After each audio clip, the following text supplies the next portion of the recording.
Okay, good afternoon. Welcome to the League of Women Voters of the Grafton-Shrewsbury Area 2025 Candidates Forum. The League sponsors these events so that the voters of Shrewsbury can make informed and thoughtful decisions when they vote at the town election on Tuesday, May 6th. We have one candidate forum scheduled for this afternoon, the Select Board. All the other races are uncontested. The League of Women Voters promotes political responsibility through informed and active participation of citizens in government. The League is nonpartisan in that it does not support or oppose any political party or candidate. It is political in that it takes positions on selected governmental issues after member study and agreement. This forum is being broadcast live on Shrewsbury Media Connections, channels 28, and will be replayed throughout the week. It is also available on YouTube under the Shrewsbury Media Connection. Next, I would like to introduce our moderator, Sue Flycorp. The League seeks to have impartial moderators and usually has a moderator from out of town. Sue has been an active member of the League for over 10 years.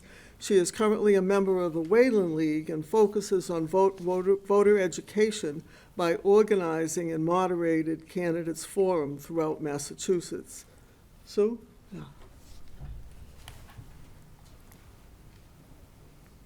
Thank you, Kathleen. I'm going to apologize to those of you who might be looking at my back. I'm going to be facing this way most of the time. To Shrewsbury voters, as Kathleen said, there are 5 candidates for the Select Board. There are 2 open seats. Select Board members serve 3-year terms. The candidates for the Select Board, and we have 4 candidates here in alphabetical order. They are Michelle Conlon, Brian Hoagley, hopefully I got that right. Sorry. You did. Greg Richards, Anand Sharma, and Nicole Torres. Anand Sharma is unable to attend the forum due to a previous commitment. He submitted an opening statement, which I will read on his behalf after the others have completed their opening statements. This candidates forum will be an hour and 15 minutes long, and each candidate will start with a 3-minute opening statement. They'll answer one question that came from the League in advance, and then as many audience questions as time permits. Then the candidates will each make a 1-minute closing statement. Each candidate will have a 1.5 minutes to answer each question. There will be no rebuttals unless, for some reason, I think that it's in the best interest that we have one. Each candidate will answer each question, and there will be no questions directed at one candidate only. For those of you who are interested in submitting questions, please keep that in mind. All candidates will be answering the question. Kathleen, our timer, is seated in the front row and will hold up signs showing the time left and when candidates must stop speaking. Since we are on a tight schedule, we want to get to as many questions as possible. We will need all candidates' cooperation in following the time limits. So the first question is from the League that was sent to you in advance. The remaining questions will be from the audience, and I will read them. The audience members were handed index cards on their way into the room. So if anyone sitting here has any other questions for the candidates, please either wave your hands and someone will come around and collect the card, or just go out into the hallway and Colleen can gather them. So our goal this evening is to have a fair, respectful, informative, and inclusive forum with no personal attacks from candidates or the audience. Also, we're going to ask the audience to not sort of cheer their candidate on if you're here for a particular person. We're going to ask you to hold your applause for all the candidates at the end of the forum. Okay, so we're going to get started with our opening statements, 3 minutes each, and we're going to go in alphabetical order to begin. So Michelle, 3 minutes to you. All right, thank you to the League of Women Voters for hosting the forum. My name is Michelle Conlon, and I'm running for re-election to the Shrewsbury Select Board. The place where you grow up shapes the path of your life. While we don't choose our own hometown, we do choose the hometowns for our children. I chose Shrewsbury for my family, and I'm committed to ensuring that it remains a place where all can live to their fullest potential, raise their families, and retire happily.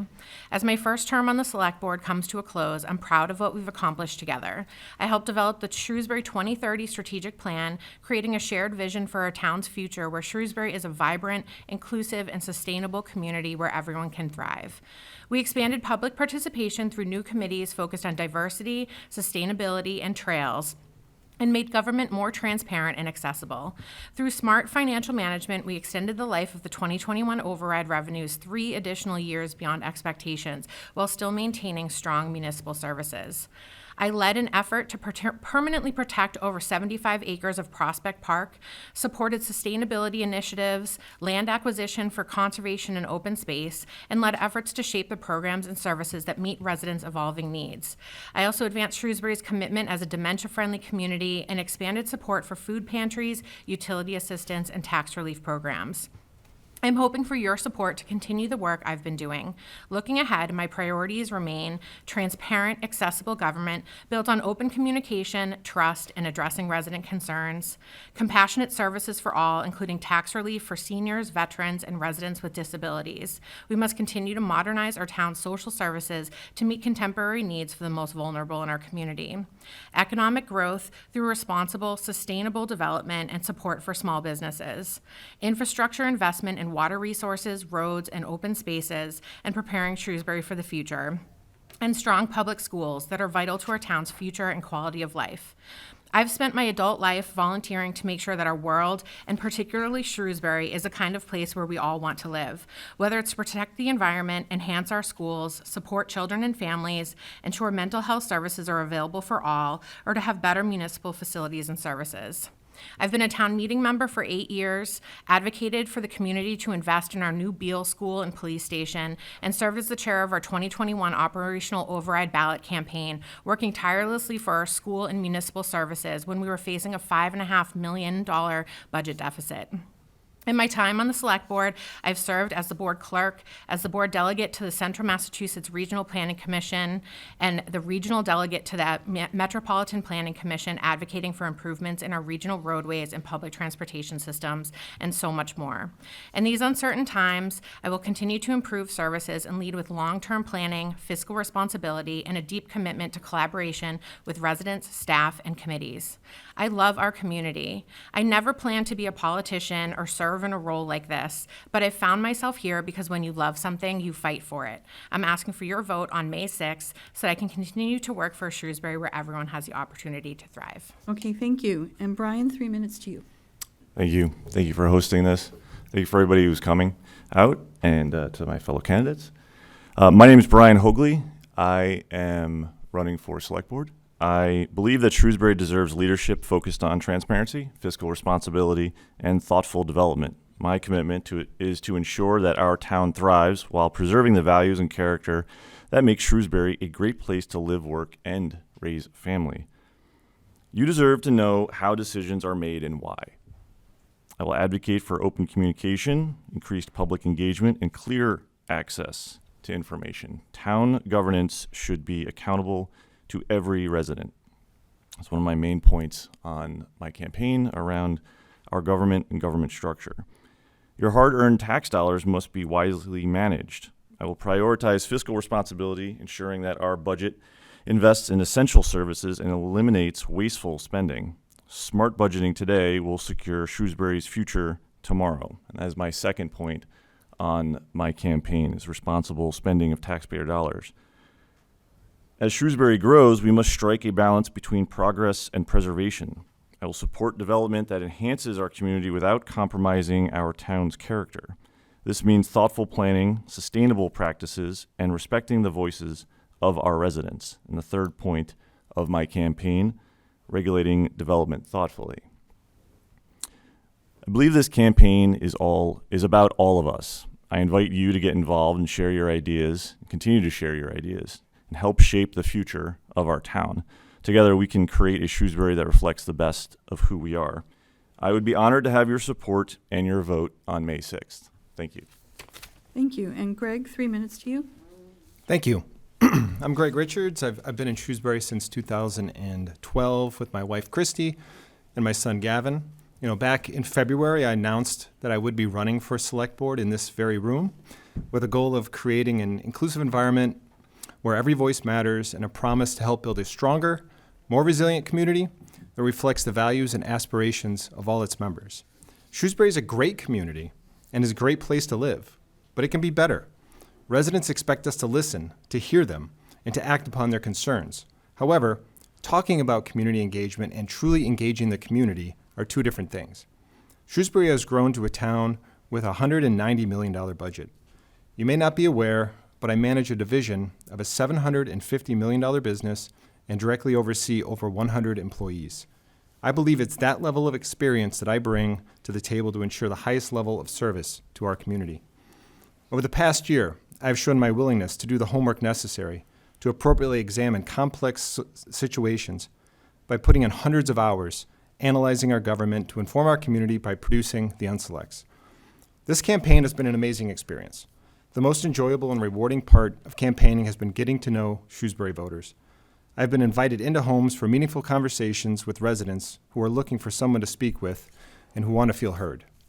This race is about different visions for our community. I have a different vision for Shrewsbury that I would like to offer that many of you may share. Our town is evolving. If we keep drawing on the same pool of individuals with the same vision, we will not be able to embrace change that impact everyone in our community. It's unacceptable not to acknowledge or follow up with members of the community who voice their opinions. As an example, this February, Shrewsbury residents voted to overturn town meeting by voting nearly 2-1. I have yet to hear the town or any elected or appointed board validate the voice of the community. I want to bring in new people by allowing all voices to be heard. Our residents have tremendous talent, from electrical, chemical, and traffic engineers to individuals with construction and development expertise, healthcare workers, and many other professions. Drawing upon that talent through genuine community engagement will benefit the entire town. I look forward to being a voice for all Shrewsbury residents and working with the current members of the board to bring positive change to our community. Thank you. Thank you. Nicole, 3 minutes Thank to you. you. Good afternoon, everyone, and thank you so much to the League of Women Voters for hosting this forum. I would also like to thank the members of our community who took the time out of their busy weekends to hear from the candidates in our last forum. I am honored to participate, and I am humbly aware that this room could become quite familiar to me in the coming years if I am elected as a member of the board. As I have emphasized time and again, I am running for select board because I truly love Shrewsbury. Although I am aware there are challenges and tribulations that may lie ahead of us, I believe the future is bright for Shrewsbury, and our community is only going to grow stronger. I believe, over the course of campaigning these last few months, I have been fortunate enough to meet hundreds of residents. I have heard about the pride that residents feel living here, as well as the frustrations they have experienced. I have discussed the decision that some feel will not in the best interest of the community, as well as those that are being celebrated as being in the best interest of the community. I have listened to those that agree with me on certain issues, and I have listened to those that disagree with me. However, one thing remains true. I have listened. Campaigning these past few months has reinforced to me the importance of many things: to listen, to research, to do your homework, to take into account points of view that are vastly different from your own, to not jump to conclusions without ensuring all of the accurate information has been taken into account, to sit in on the meetings and listen to all parties involved. I am very aware that if I am elected, these qualities in decision-making must remain true in my work on the board. As a small business owner, I believe in a fiscally conservative budget that recognizes the delicate balance between the needs of the future and the financial strain of the present. As a mother of 2 young children, I want to see our town maintain its strong history of civil discourse when working through strenuous issues. As a female partner in a primarily male-dominated industry, I feel strongly that underrepresented voices deserve to feel heard. As the vice chair of Shrewsbury's 300th Anniversary Committee, I am committed to ensuring that all groups feel a part of our community. As the vice president-elect of Shrewsbury's Rotary Club, I believe in giving back to the community through philanthropy. As the vice president of the Shrewsbury Development Corporation, I am committed to being at the forefront of development that occurs in Shrewsbury to ensure it is thoughtful and accounts for both the burdens and the benefits of said development. Most importantly, as a resident in our community and mother to 2 young children in our public schools, I am invested in ensuring that our town thrives not only now or for the many years in the future I will be here, but well beyond that. As a member of the Select Board, I will remain committed to maintaining the same high level of work ethic I demand for myself in all aspects of my life. I will always ask questions, I will always listen to others, and I will always make informed decisions that I feel are in the best interest of the entire town. Thank you. And I have a statement here from Anand Sharma that I'm going to read. This is the only statement from him this evening. Good evening, friends. I'm truly grateful to the organizers for the chance to share my candidacy. I really wish I could be here with you in person tonight to express my thoughts, but a longstanding commitment from 6 months ago prevents me from joining. Sadly, I couldn't reschedule it, though I would have loved to. My name is Anand Sharma, and I am honored to be a candidate for the Shrewsbury Select Board. Since 2001, my wife, Minu, and I have called Shrewsbury home, raising our 2 children in this vibrant and welcoming town. By qualification, I am an electrical engineer and have an MBA degree. Currently, I am working at MIT Lincoln Laboratory with prior experience in finance at the Federal Reserve Bank in Boston. Over the years, I've been privileged to serve our community through various roles, as a town meeting member on the 300th Anniversary Celebration Committee, with the Rotary Club of Shrewsbury, and as Vice President of the Spirit of Shrewsbury. Shrewsbury stands at a pivotal moment. With our population projected to reach approximately 40,000, we face challenges that require thoughtful, community-first leadership. I aim to ensure that decisions made today reflect our long-term interests and that every resident's voice is heard. If elected, my priorities will include: 1, protecting taxpayers. Residents deserve transparency and accountability for how their tax dollars are used. I will explore cost-saving opportunities and ways to ease the financial burden on seniors and the underprivileged. Our town flourishes when we take care of those who help build it. Rising property taxes are a concern for many, many residents. Expanding affordable senior housing and enhancing support services will ensure our seniors can continue to thrive in Shrewsbury. At the same time, we need to make sure our houses are affordable for the younger generation. 2, managing smart growth.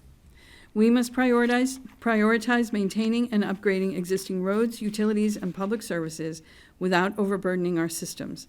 A lot of residents whom I visited during this campaign don't support high-density developments, especially those that bypass our local zoning under 40B.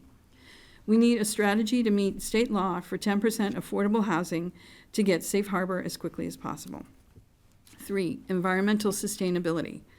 I believe any new development should meet high environmental standards, minimize tree loss, and avoid long-term harm to our ecosystems. Expanding green initiatives, preserving open spaces, and promoting eco-friendly policies are essential to protect our environment for future generations. I will make sure every year we publish a report on tree loss or gain. 4, supporting youth and families. Rather than large-scale school expansions, I support innovative, cost-effective strategies to address enrollment pressures while enhancing educational quality. I will work to expand recreational programs, after-school opportunities, career training, and community spaces that will support our youth's development.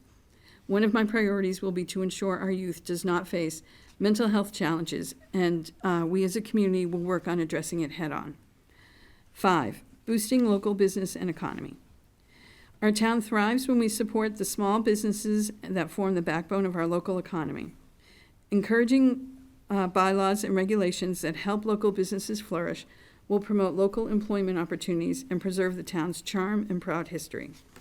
Communications. I believe in open communication and inclusive decision-making. By making information more accessible and fostering inclusive participation, we can ensure that all residents feel informed and involved in shaping Sudbury's future. Not everyone will come to Town Hall, so let's bring Town Hall to them. Shrewsbury remains one of the safest places to live in the region, with low crime rates and strong public safety services. I will continue to support our dedicated public safety personnel to maintain this standard.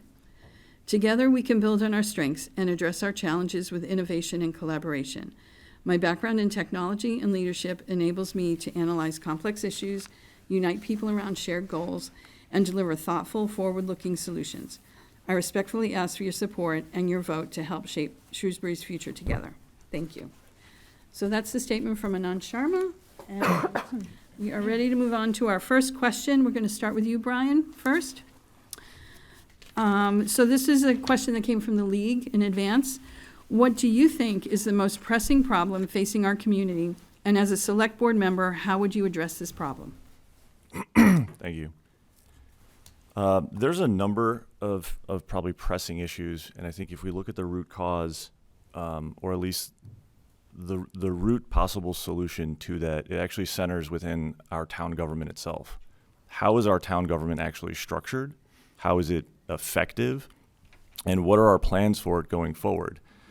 It's a question we have to ask ourselves, and it's one that I don't have an answer to, nor do I think I alone should be the decision maker in it, but with the whole of government as we have, whether it's the select board or the town vote. But as we grow, and as Anand's point made during his opening comment, we're going to hit 40,000 residents. We're far from 5,000 residents.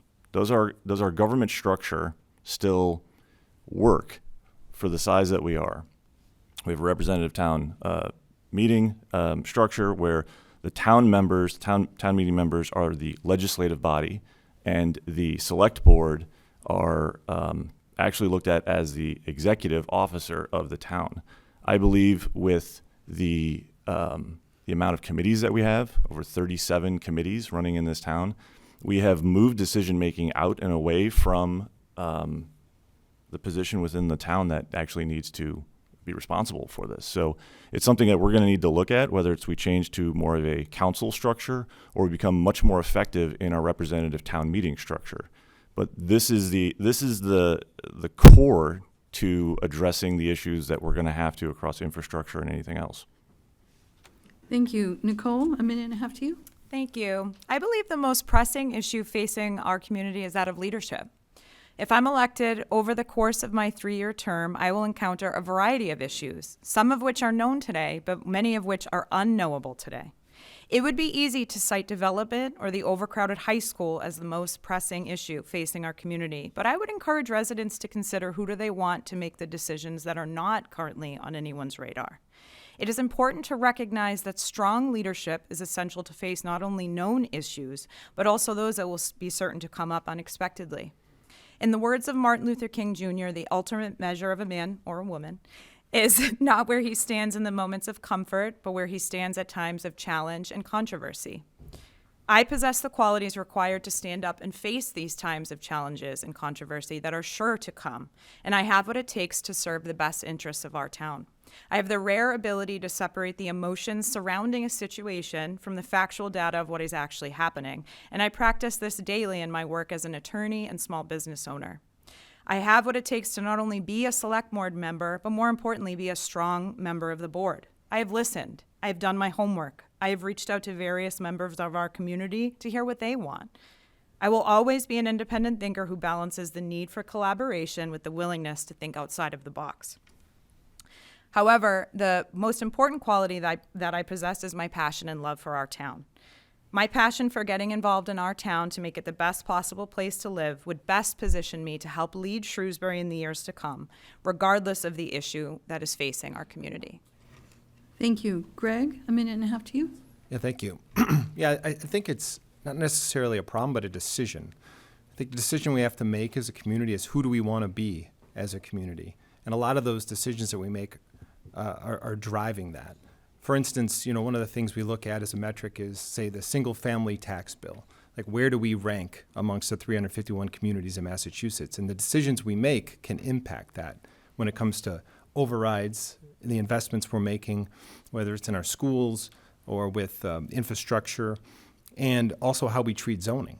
Zoning, I think has a huge impact on the character of the community, and those are decisions I think we have to really take into account as to, do we want to be more of a, let's say, do we want to urbanize Shrewsbury and have more development, more high-density development, or do we want to kind of maintain some of that character and charm that drew so many people to Shrewsbury? I mean, Shrewsbury's seen, tremendous growth over the past years, and we continue to do so, and I think there's a responsible way to do it, but I think we have to make that determination, because with that determination comes who are we, who is able to be inside the community? Do we want to be welcoming to all, regardless of, let's say, some of that socioeconomic background, or do we want to, become more of that Wellesley or the Weston of the world, and not be as accommodating to everyone that's out there? Thank you. And Michelle? Thank you. I think the most pressing issue facing our community right now is how we can continue to invest in our community capital needs and our operating needs while we protect the most vulnerable residents in the community.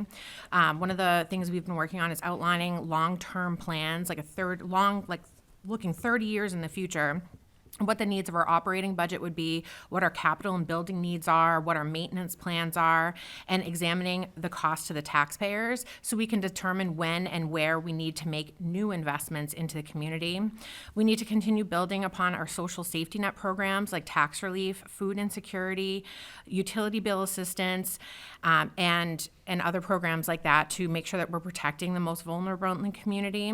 We need to continue the long-term, smart, responsible economic development plans to reduce the burden on taxpayers, especially bringing in high-value development like high-tech manufacturing that would bring in both property taxes and personal property taxes, which would in turn reduce the burden on residential taxpayers, and examining our land use and inventorying properties in Shrewsbury that we want to identify for conservation to make sure that we're maintaining smart growth in the community. Okay, thank you. All right, we're ready to launch into our first audience question. And so, Greg, we're going to start with you. What are your thoughts about the referendum question about DPW and Town Hall? Yes or no, and briefly why or why not? Sure. Yeah, I've always said I do support that. And, my biggest concern I had with the referendum or the ballot question was the process we went through. And I think I voiced that specifically, especially in the episode that I did, because I think we have to be more transparent and at least upfront with the community. I think there was at least an acknowledgement that it was a mistake to throw out a $10 million number early on that then became 26.5, that then became 40 ultimately. But we need to give, the DPW and the town the tools we need to provide world-class services. If we want to be a world-class town, we need to be able to provide those facilities to be able to do that. So I do support it. I wish the process that it went through was done in a different manner, and I think that's something that we can improve upon in the future to make sure we're not setting that false expectation with the community, and that we don't have kind of those, the 11th hour issue that we did about putting a pause for a week and then moving forward again with a plan, even though we had a $10 million gap between what we had brought to the community and what ultimately ended up on the ballot. Okay, thank you. And Brian, the question to you? Yeah, so my position hasn't changed since the community advocate forum that we had. Do we need a new DPW? Do we need new infrastructure for that group? Obviously.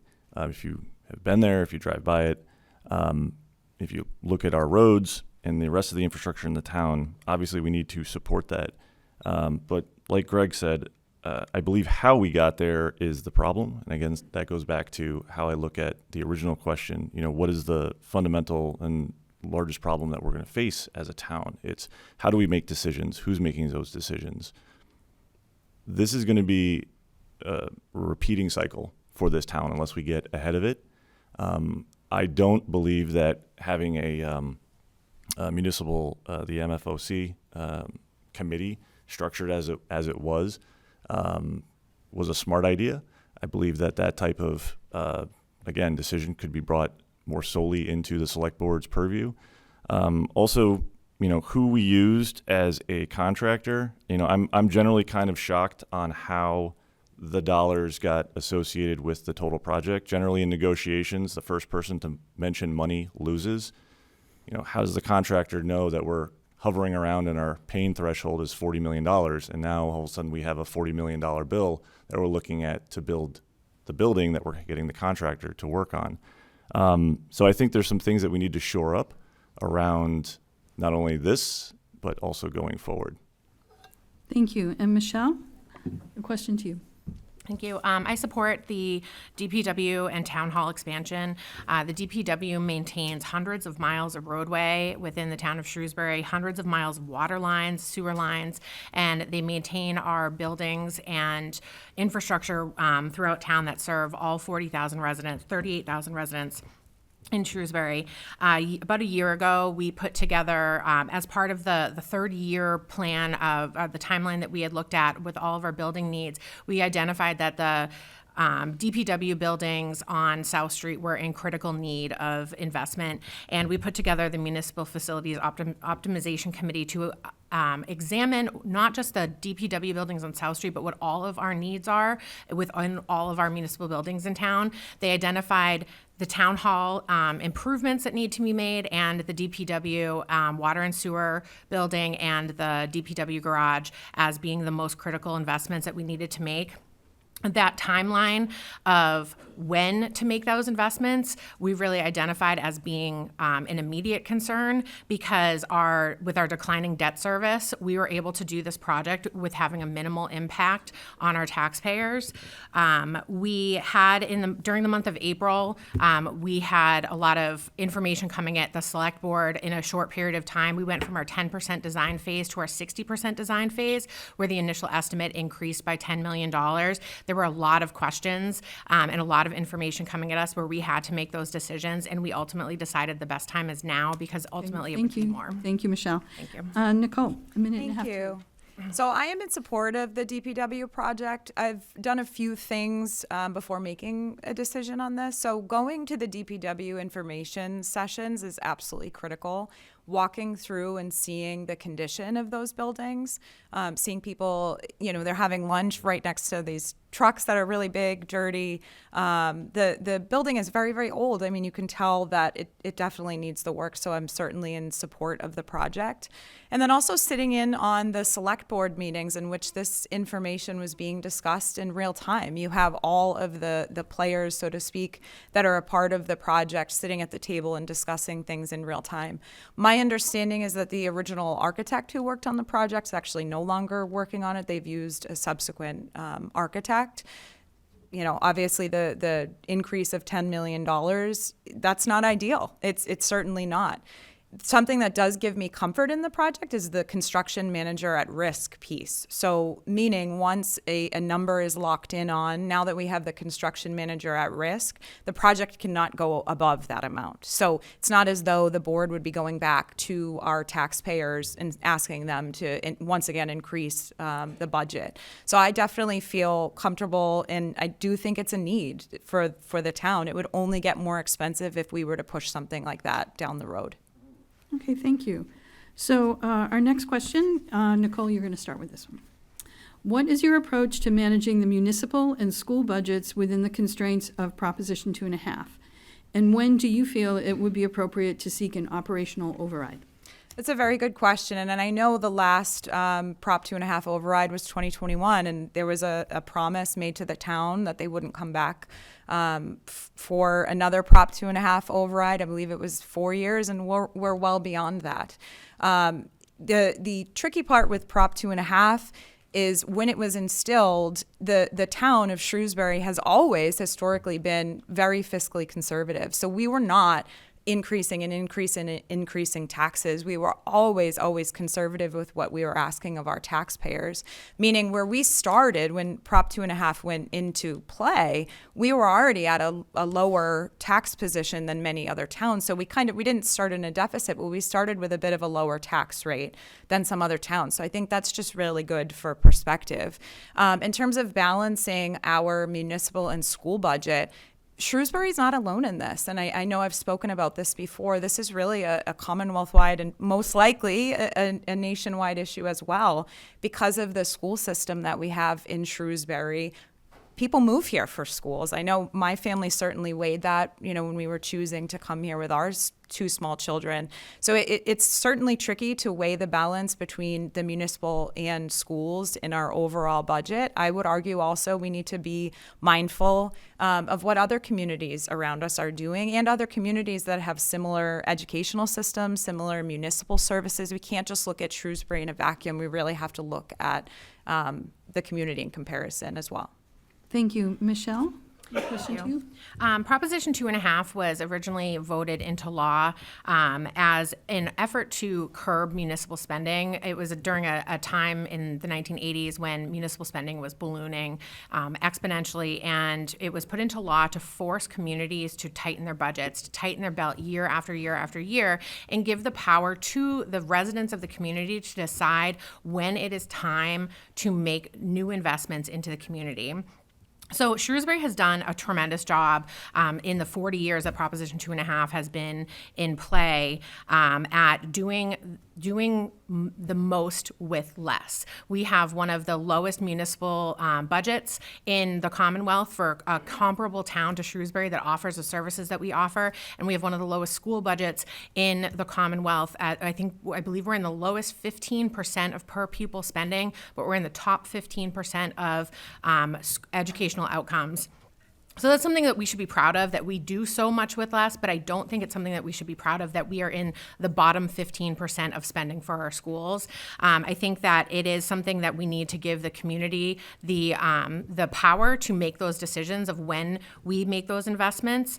We have extended the life of our 2021 override to over 7 years at this point, and when we get it, we're looking in a few years, we'll need to ask our community if they wish to continue to see the services that we're offering, or if they would like to see our town, reduce those services to lower that spending. Thank you. Thank you. Brian, the question to you?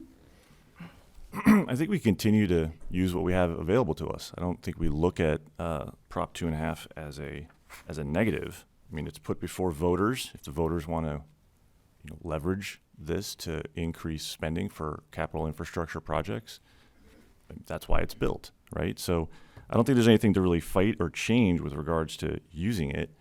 I think we have opportunities, though, to look at current budget spends, the effectiveness of our fiscal budgets year to year, and going out farther to better present to townsfolk exactly what it's going to look like on a year-over-year basis, so we can get ahead of a discussion on whether or not Prop 2. Like, I would rather know, am I going to see this in next year? Am I going to see this in 5 years? What should I kind of expect?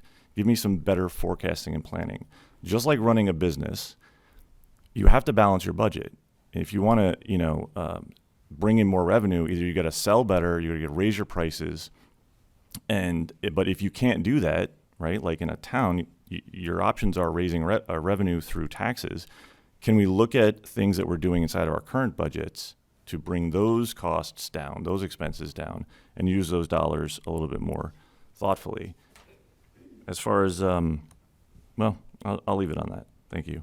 Okay, thank you. Greg, the question to you. Sure. One piece, I'll touch upon the schools first. I think one of the things we really need to do is also go back to the state and work with the state. I know that the Chapter 70 equation is quite detailed, but I think that's an area where they're flattening those dollars that they're pushing down to individual municipalities. We need to go work with the state and try to say, is there a plan for all communities where more money is allocated in the schools so that isn't such a burden, say, back on the individual residents. When it comes to the 2.5 side, I think we do have to look at that stabilization model that we built. I know we had a financial model that was trying to extend the period between the overrides, and I think we have to look at that where that budget, I believe, even what Kevin Mizikar had told me was, that our budget, realistically is going to have to go up 4.25 a year, and if we only have 2.5 with the from a tax levy standpoint year over year, we obviously have to look at how we're doing budgeting. Are we effectively utilizing the money that we have? Because what we don't want to do is we don't want to put all the burden back on the same individuals, which are the residents of the community. So I think we just want to be able to at least be, a little bit more diligent when it comes to budgeting department by department, and assuming that everything from those individual departments is prudent. Then I think we want to try to maximize the time between the time we have to go back to the voters and ask the same people to keep funding the town and providing more to maintain the services that we have as a community. Thank you. All right, our next question, we're going to go to Michelle first. Town government is its own entity. What have you done in town to prepare and learn about how the town runs before running for the highest elected office? Sure, thank you. I have always been really engaged in my community. Long before I ever got involved in town government, I did a lot of volunteer work for many different organizations. And when I had my kids starting school, I got involved in our PTOs. And when my oldest was in preschool, we had school committee members come out to our preschool PTO and talk to us about our school budgets. And we were sitting here and we're like, we're planning parties for 3 and 4 year olds, which is wonderful. But these are the things that are really important. important. And we really need to make sure that we have representation for all people in our community at town meeting. And that was what made me decide to get engaged at town meeting. I became a town meeting member in 2018. I didn't know anything about government. I don't come from a political family in any way, shape, or form. And I had to learn it all on my own from scratch. And I really dove into it, was very passionate about it. I was involved in the campaign to build the new Beale School. I went door knocking, door to door, to educate residents about the needs of our schools. I was involved in the 2021 override campaign, and I was on the advisory committee for building the new police station. And since I've been on the select board, I have read all of our policies, all of our town bylaws, and I get involved in as many opportunities to shape our planning and our government as possible as a select board member. Thank you. And Nicole, the question to you. Thank you. So started, I'll go two facets of this. So one is on a personal side of things, being an attorney, in the way that, I'm able to use that experience and that background. I've been in leadership positions my entire life, whether it's the captains of teams or, in various groups that I've been involved in. And then really since coming to town, getting involved with town meeting, becoming a town meeting member, joining Shrewsbury's Rotary Club, really learning the roots of the town and wanting to give back to the town. Since announcing that I was going to run and becoming interested in running in January, I've been to every single select board meeting in person, except for one where I had the nasty flu that I'm sure all of us in this room had at one point. I've sat in on all of the meetings, and it's to hear it firsthand and to be absorbing the information in real time has been very telling. I've also taken advantage of going to tri-board meetings, watching school committee meetings, going to the FinCom meetings where the budget was being discussed in March. Those are very, very telling. I've really tried to do my research to know what exactly it is that I would be getting myself into and being able to, if so elected, jump into the role to hopefully have a bit less of a learning curve so that I could jump in and serve the town immediately. Thank you. And Greg, the question to you. Sure. Well, I've spent the last year, I think, spending hundreds of hours researching, putting together 20 episodes of the Unselects, because they say the best way to learn something is to try to teach it or present upon it. And I think I've done that. We've dug into, a lot of issues, especially one of the things, I think people even shared with me feedback on was when we have done essentially the town meeting previews, where we've gone through and looked at every article, presented it in our own way to try to give another viewpoint to members of the community who are interested in what's going on in town. So I spent a lot of time with that. I've led to, work on the MBTA Communities Act. We were part of the No campaign, and also doing a citizens petition on moving to an elected planning board, where I did learn a lot, where I went in front of the finance committee, went in front of town meeting, went in front of the select board, and learned a lot about how the bylaws are written. Why in 1953 did they come up with a way that you're only allowed to vote from 2 p.m. to 8 p.m. and the threshold of that vote. So a lot of that was a good learning experience. But I've also reached out as part of the MBTA communities. I've worked with other communities. I met with select board members in Needham. I've talked to people in Winthrop, Milton, worked a lot with the select board in Sutton, and actually on a bunch of issues is kind of just discussing things with them and giving them a different perspective. I've talked to people in communities, even on Nantucket, who've reached out to me to talk about their form of government where they were concerned because of watching the show. So I think the Unselects and the work I put into that, I've learned a ton about municipal government, and I've kind of enjoyed trying to teach it to people. Thank you. And Brian, the question to you. Sue, could I ask you to restate the question? Absolutely. Town government is its own entity.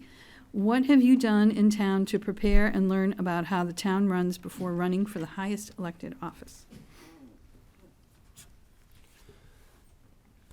The most, I think, impactful was knocking on doors. So during this campaign, knocking over 1,000 doors, talking to folks. But obviously prior to that, before actually deciding to kind of get into it, really talking to other folks, my friends in the community, taxpayers, and asking, what's your issue? Do you even know what our town structure looks like? Do you know how we vote, what we're voting on, when we vote? I mean, I can't tell you how many people don't even know May 6th is a pretty big deal for Shrewsbury. As far as experience goes, I mean, I'm very well read. I read a ton. My wife's sitting over there. I have stacks of books. I love reading. The MMA, which is the Massachusetts Municipality Association, clearly outlines exactly how select board is supposed to run. They have a handbook, all the town structures, all the expectations. It's pretty clearly outlined exactly what's needed of the role. But to be effective in the role, I mean, I started out my life as a leader. As soon as I could get into it, I was an Eagle Scout when I was in the Boy Scouts when I was younger. I've now graduated to becoming the CEO of a publicly traded company. I have to deal with the SEC. I previously have run large-scale programs for the federal government. I understand governance. I've actually done it at a sizable scale. Applying those same skill sets to a town structure is something that I think will be very beneficial for me and for Shrewsbury. Thank you. All right, we're going to move on to the next question, and Brian, you're going to go first. How can we reduce overall tax increases which negatively affect people on fixed income? And do you support raising the commercial tax rate? So I'll handle the second one. Yes, I believe we can address and increase the commercial tax rate. I think we could also actually do better by, or maybe actually in lieu of just raising the tax rate on the commercial space, incentivize more commercial activity inside of the town. If we can attract commerce, maybe through incentives, to then come in and then recoup revenue on years 2, 3, and 4 going forward, that could be incredibly beneficial. How do you reduce the impact on People on fixed incomes. fixed income? Thank you. So 15% of our town, our households in our town are over 60. You know, what do we have as a select board to be able to present and provide for those individuals?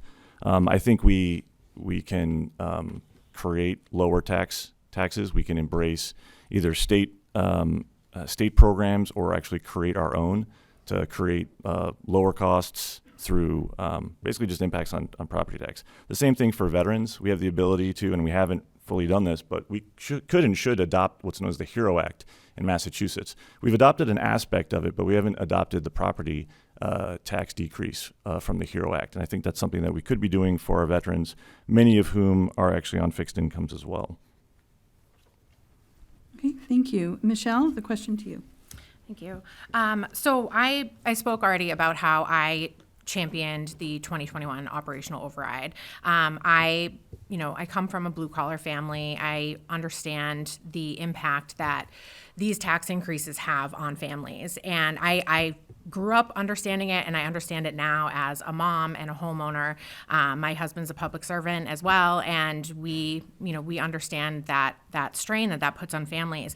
That was actually what inspired me to run for the select board, was because I had championed this thing that I felt was so important for our community to make these investments, but I knew that there were people in the community that were going to suffer from it. And during the campaign, I would speak on I got a lot of mail at my house. It was the address for the campaign, and I got a letter from a woman who had lost her husband earlier that year. He had actually died of COVID, and she's like, I would love to support this, but I just can't afford it. And I talked to her about some of the tax relief programs that we had available in the town. She actually qualified for them, and she didn't even know about them. And so I knew, what are we doing as a community that we have these people that are struggling, that have these resources available to them, and they don't even know about them. So that was one of the things that inspired me to make sure that we're putting together this long-term plan of understanding when it is most critical for us to make these investments in the community, and how we can do it in a way that has a minimal impact on our taxpayers, understanding our declining debt service, our operational and our capital needs, and making sure that we have really robust social safety net programs in the town. Thank you. Nicole, the question to you. Thank you. So twofold. The first piece on the commercial side. So I think increasing the commercial base that we have that isn't just warehouse space. And this is something that I had discussed at the Community Advocate Forum as well, is really looking for those types of businesses on the inside of their buildings that will have personal property that is quite valuable. So that would definitely increase the amount of taxes that we can get from those businesses. On the personal side, or the residential side, this actually came up during the FinCom meetings in March, where every department goes through and discusses exactly what their department does and why they're asking for certain things in their budget. And something that came up for me with the assessor's office is, do people know if that we have tax exemptions available to them. These seniors in town or people that are on a fixed income for whatever reason, do they understand that these resources are available to them? And I actually asked this of the department. Is this made readily available? My understanding is you have to kind of know about it in order to take advantage of it. So I would really like to see that turned on its head and these resources really being put forward to residents that really would need it to be able to get relief through something like a tax exemption. Also reaching out on the state level and seeing if there's anything that can be done to help relieve some of the taxes for residents there as well. Thank you. And Greg, question to you. Sure. On the commercial tax rate first, I wouldn't have a dual tax rate. I think you want to encourage commercial development and the right commercial development. I think you utilize that in concert with the zoning, and you're getting rid of some of the as-of-right zoning so we can make good decisions on what commercial properties we have. But I don't think we should overburden the commercial, because I don't necessarily think it's going to help, because the commercial tax base is such a small piece of our total tax base here in Shrewsbury. Kind of echoing what Nicole said on the ensuring the education. I think education's a big impact. That are we educating our residents on what is available, making sure that we do maximize what tax benefits we can have to everyone in the community.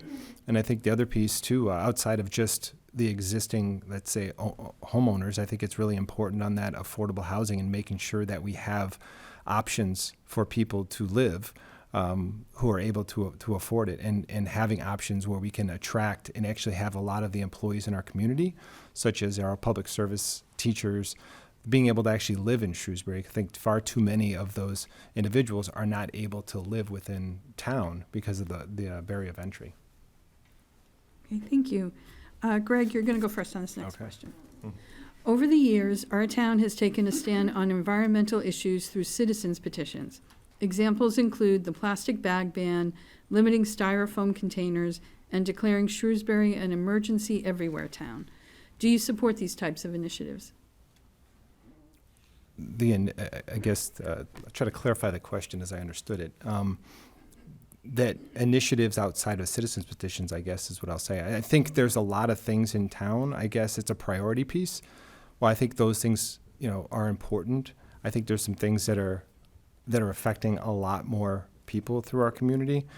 Like we talked about, people are concerned about the cost of energy, the cost of, when you look at delivery charges of Eversource and gas. How are we going to be addressing those things? So I think it's important, and I love the citizens petition process, because I think it's really important that people be able to bring things to town and let everyone vote on it. So I think we have a legislative body for that reason, and I think that's actually quite a good use for it, where if there is something that a group of individuals are passionate about, they have a method to bring it. Because I don't think we should ever shut that down. I think those are all the things that everybody should be able to bring, those types of initiatives, and we shouldn't be able to not discuss them. So I actually think that is a great use for that. I don't think that that's something that the select board has to champion every one of those causes. I think that's why the citizens petition was in place, for those types of, I think, issues specifically. Okay, thank you. And Nicole, the question to you. I think citizens petitions are greatly important. It really encourages citizens to get involved in their community about things that they're passionate about.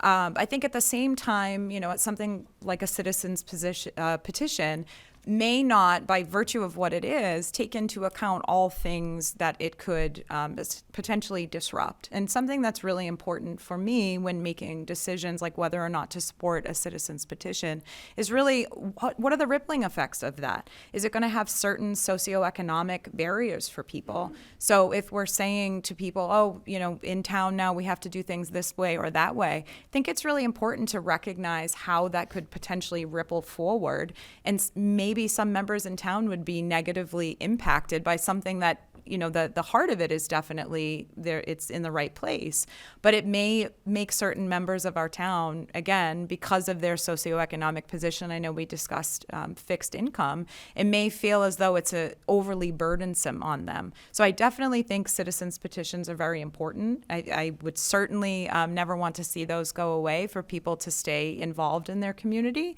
but we just have to weigh the pros and cons of them. Thank you. And Michelle, the question to you. Thank you. As a town meeting member, I did support all of those environmental initiatives that came forward to us, including the plastic bag ban. I believe actually was before I was a town meeting member, but the styrofoam ban and the climate emergency, I definitely supported. I think as during my time on the select board, we recognize that this has become a priority for the community, and we established a sustainability committee while working with a local environmental climate action advocacy group. I served on the committee that developed the Climate Action Resiliency Plan, which is a plan for our municipal government to lower our climate footprint and to prepare our town for the impacts of climate change. I think all of those things are important initiatives, and we need to continue working in that direction. As far as citizens petitions go, I think it is a great tool for our residents in our community to help shape the direction that our government is moving in.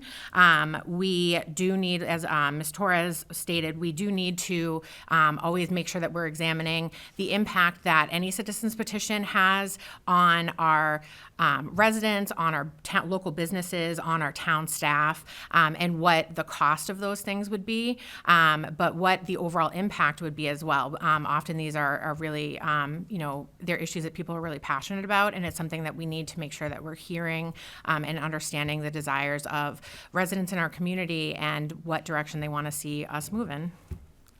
Thank you. And Brian? Can you restate the question, please? Sure. Do you want me to repeat the whole thing? Yep. Over the years, our town has taken a stand on environmental issues through citizens petitions. Examples include the plastic bag ban, limiting styrofoam containers, and declaring Shrewsbury an emergency everywhere town. Do you support these types of initiatives?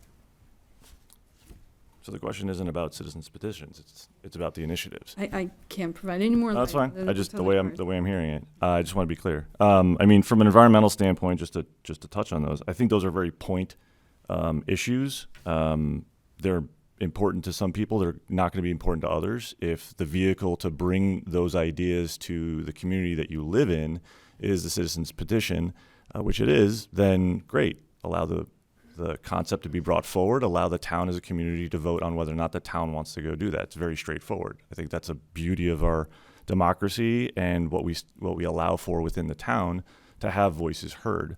I think those being very point issues have more of an impact if we globally embrace addressing them, not so much addressing them just as a town, right? We're 38,000 people. What is removing bags or disallowing the small versions of bottles actually going to have an impact on? It's unfortunate that we can't do enough as a population of 38,000. I think the environmental issues that could be brought up, if we could just focus on that, are open land, keeping open land, keeping green spaces, looking at embracing and having green space as part of any development. Those are more local environmental issues that are going to have a tremendous impact on where and how we live, coupled with obviously any type of emergency preparedness for the town to deal with the issues that are going to be brought on the town from a climate standpoint outside of our control. Thank you. Okay, our next question, Brian, you're going to go first. How do you believe climate change will affect Shrewsbury, and how will you make our community more resilient? Okay, so glad I went right after Keep going. after that. So I thought we just had a great forum with Tipping Point here in town. Good group to talk to, and it was a good topic to go over. Again, there's not much that we, as a population of 38,000 people with a square mile, 20 square miles inside of the entire world, can have an actual impact on global climate change. We want to, and I'm not saying that people don't want to do it, but we have to live in the reality that we do not have that much of an input on global climate change. So we have to prepare for what global climate change is going to do to us living here. That is going to really center on emergency preparedness. Flooding is going to probably be a bigger issue here than probably heat waves. We're in an area of the country that has different issues than others. Yes, we had a tornado or two in the last 40 years. But it's not something that we're going to be dealing with, tremendously. I live right up by 140 and 290. The bottom of our hill still floods after Massachusetts EPA group came in and redid the entire dam around Rawson Hill. We spent a lot of money, the state spent a lot of money on trying to fix an issue, and the issue still persists. We need to be better about that. We need to get involved with, or get local citizens involved with what those things look like instead of just reacting to them from when the town or the state is able to bring in a capability to fix an issue. Thank you. And Michelle, the question to you. Thank you. Shrewsbury is definitely vulnerable to some of these larger weather events. In the recent years, we've seen droughts, flooding. Last year, we saw wildfires all over the state that our fire department was responding to. We are in a time that we need to make sure that we're preparing our infrastructure and we're preparing our town staff to respond to these emergencies and to make sure that our infrastructure is capable of handling these emergencies. What was once a 500-year storm, we're now seeing, sometimes they're 100-year storms now. So things that were much more rare, we're seeing impact our infrastructure. Could you repeat the question just to make sure I'm covering everything? How do you believe climate change will affect Shrewsbury, and how will you make our community more resilient? Thank you. So ensuring that we're maintaining and upgrading our infrastructure. As the town has grown and as our weather patterns are changing, we need to ensure that it is ready to respond to the needs, the current needs. And we also have our fire chief is a emergency management planner, and we do annual tabletop exercises with Massachusetts Emergency Management Association, where we look at different emergency events that could affect Shrewsbury and examining where we have gaps, what we might not be seeing, what some of our blind spots might be, and making sure that we have really well documented plans and to address them. Thank you. Greg, the question to you. Sure. I think you're going to see, when you look at the extreme weather events, I think one of the key things is a great opportunity to engage more of the community. When you look at extreme heat, extreme cold, do we have the provisions in place to take care of residents? Because really, I think that's the most important part. There are areas where people there are cooling areas. There are also, if there is any issues with heating, do we have the proper plans in place, and do residents know where they can go to get support should one of those things occur? And I think the other thing is when you look at if there was, whether it's flooding, hurricanes, those types of events, I think we can engage more members of the community that says, hey, if we do have one of those outside of just the first responders, are members of the community willing to help? So if there's areas like we need to clear some additional trees, or there's areas we need to support from a sheltering standpoint, if there are places where people need to go because they've been displaced from their homes, how can we support each other? Because that's one area I think we've just lost collectively, is really that sense of community and supporting ourselves as neighbors and not just thinking about ourselves. So I think this is a good opportunity for us to build that plan and get more people engaged. Okay, thank you. And Nicole, the question. So I think I haven't lived in Shrewsbury my whole life, but I've lived in Massachusetts my whole life. And I don't think anyone who's lived here or hasn't lived here can really say that climate change isn't affecting all of us. We now have a once 100-year storm happening seemingly every couple of years. It's quite clear. I mean, the winters from when I was a kid are definitely different from, my children's winters now. The summers feel more hot. There's much more flooding. We do have the threat of tornadoes. So climate change is here, and it's very, very real. And as discussed on the tipping point forum that we had, which was terrific, really getting our community to recognize that I believe we can make a difference as a community.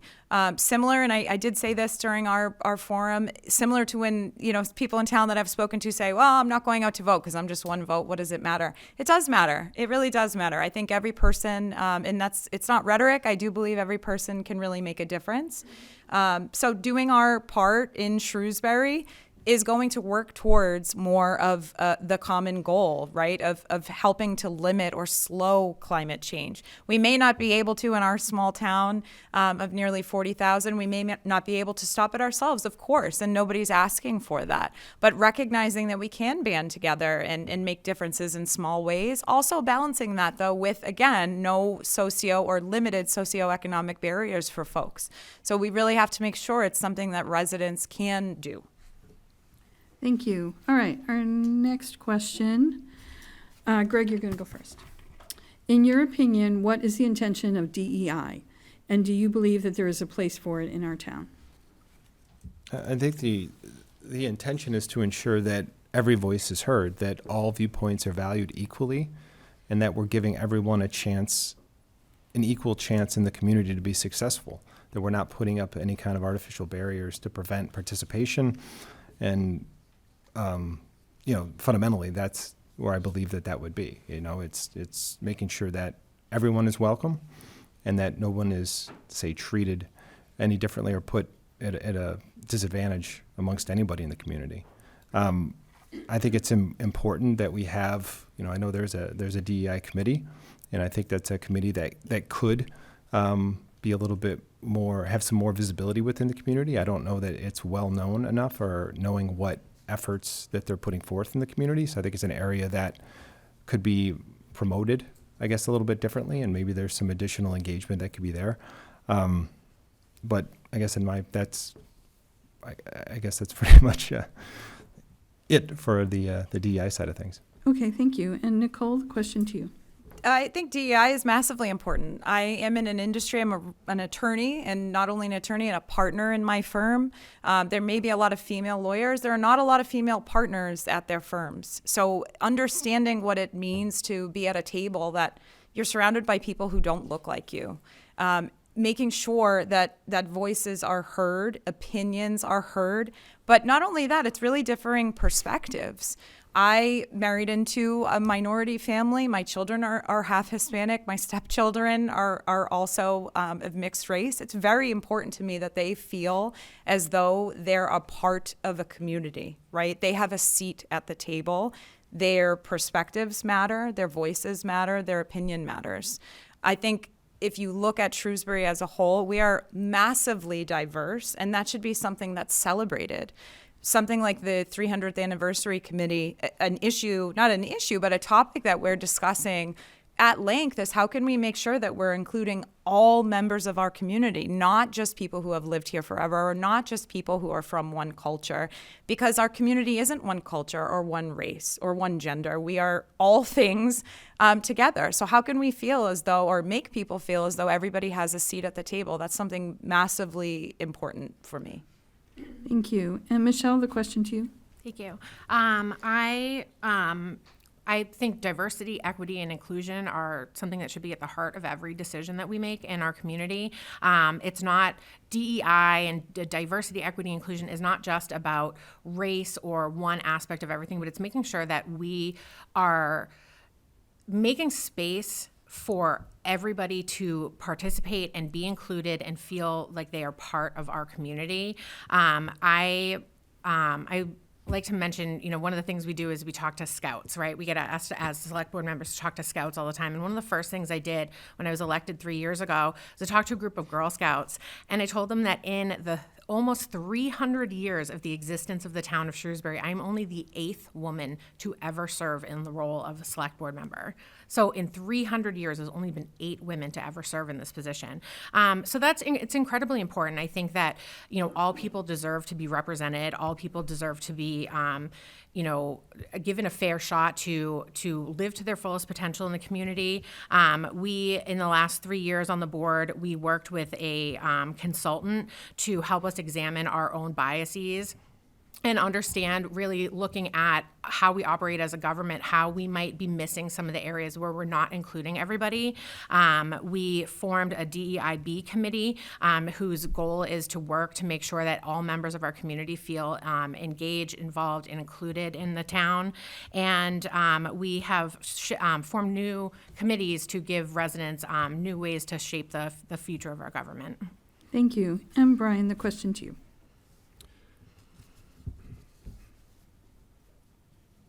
I kind of question why we have to force DEI inside of the town. I mean, when I walked in this building, just like everybody here, we all walked in through the same entrance. There's not a separate water cooler out there for us to use, right? There's the barriers that we believe exist within this town to live here, to be part of the government, I don't think are as big of an issue as many believe. There are 46% of the businesses in Shrewsbury are minority owned. 36% of the people in the town would be considered minorities. That tells me we have a higher percentage of minority owned businesses than minorities in the town. That means that there's very low barrier to entry to starting a business, running a business, if you are considered a minority within the town. So that lets us know that we should be doing and are doing the right things to enable minorities to be able to embrace a new business or function. So to me, it looks like an issue that is being made bigger than it is. Obviously, we want to have, in everything that we're doing, a level of diversity. We want different opinions. We don't want the same opinions. We want to have challenging thoughts. We want to be inclusive. Again, I don't believe we're being disinclusive. Thank you. All right, so given the time, we need to move to closing statements. I want to apologize to all the people in the room. I have a bunch of questions here that we just don't have time to get to. But we're going to go in, these are 1-minute closing statements in the reverse order from where we started. So Nicole, you are up with 1 minute. Thank you. As an aside, if anyone wants to email me one of the questions they didn't get to have asked, please feel free to do so. But once again, I would like to thank the League of Women Voters for putting on this forum, as well as all of our community members who came out today to ask their important questions. Despite this being the last time ahead of the election that I will get the opportunity to address the residents at large, I know this is not my last conversation with many of you. In fact, if I am elected, I know that this is only the start of what I am sure will be continued, open, and honest conversations over the course of my 3-year term. If I am elected, I will always be open. I will always have open ears and be ready to have conversations with concerned residents. I will always have open eyes to make sure I am not only aware of what is currently happening in town, but what is coming down the pipeline in the future. I will always have an open mind to consider possibilities that might be outside of the direction that other board members are looking to go in. Above all else, I will always have an open heart and serve my community to the best of my ability, operating from a place of love and care for our residents.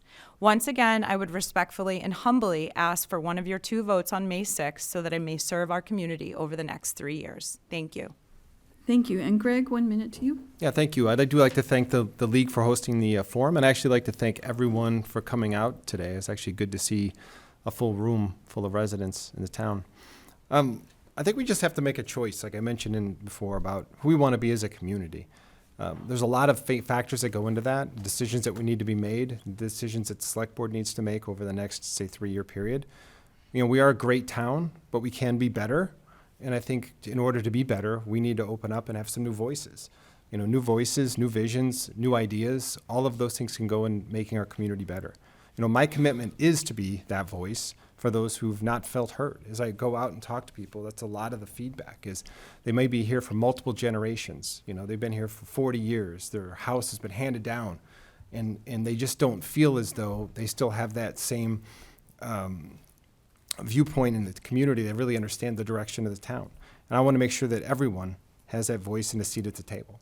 So I ask you for your vote on May 6th in hopes of being that voice for those who may have not felt that they've had one over the past. I thank you. Thank you. And Brian, 1 minute to you. Again, my name is Brian Hogley. I'm running for Select Board. We vote on May 6th, and I'm looking forward to that day, very much so.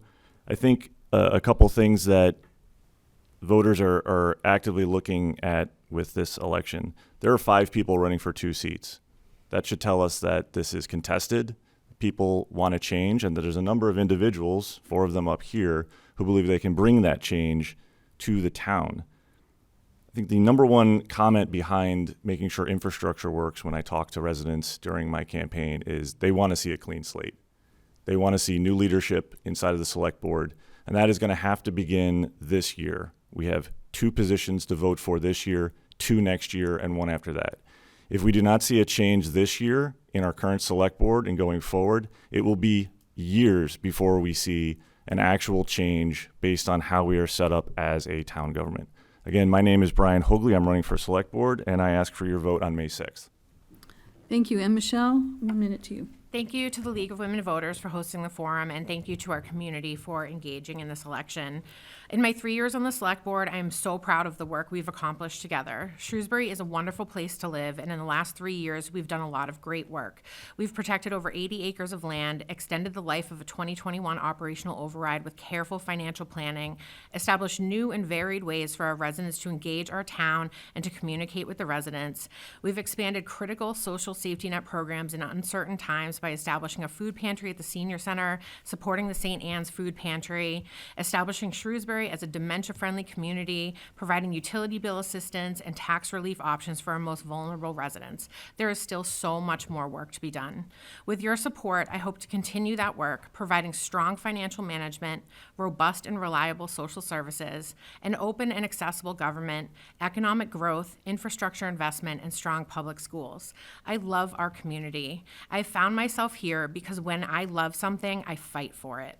I'm asking for your support and your vote on Tuesday, May 6th, so that I may continue to fight for you and our beautiful community. Thank you. Thank you. And to Shrewsbury voters, there are 5 candidates for the Select Board for 2 open seats, and they serve 3-year terms. The candidates are Michelle Conlon, Brian Hoagley, Greg Richards, Anand Sharma, who couldn't be with us today, and Nicole Torres.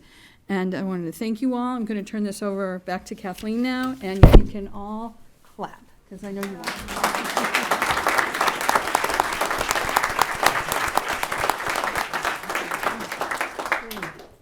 So I want to thank our moderator, Sue Flycorp, and the candidates for select board for this lively debate we had today, and the audience for your participation and questions.